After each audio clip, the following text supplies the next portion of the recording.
Lesson number 1 from aka Charlie Sheen is that a life without consequences isn't actually a good thing. So many times we see people skate on by and never get punished for their actions. You know, one of these days, something terrible is gonna happen to you.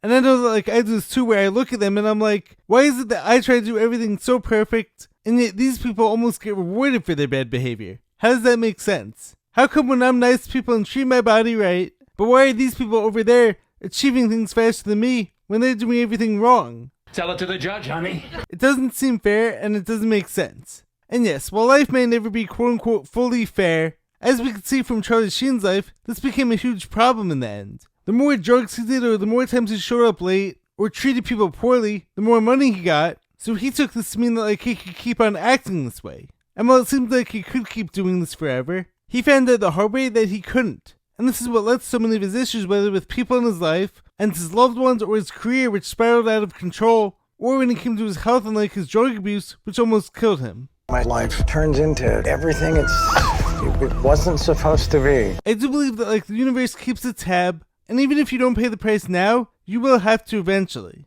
Maybe you can eat garbage now, but if you do that long term, you're gonna end up with health issues. Maybe you can party every night now, and drink excessively, but you can't do that forever.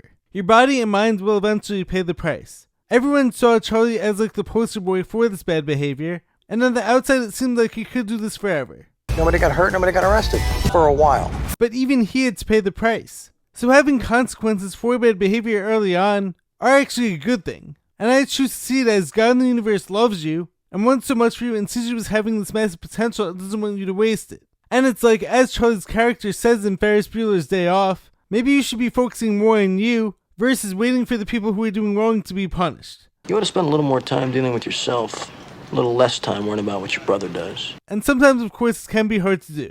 When I'm working hard doing everything right, and I see these other people who are cutting corners with their content or in the gym, and why are their numbers still better than mine? But that's not my job. The consequences will come if they keep doing these things wrong, and I believe that I will be rewarded in the end. But let God take care of them. So to reiterate, life without consequences isn't actually a good thing. Consequences can actually guide you on your best path and help you to stay on track and stay on task.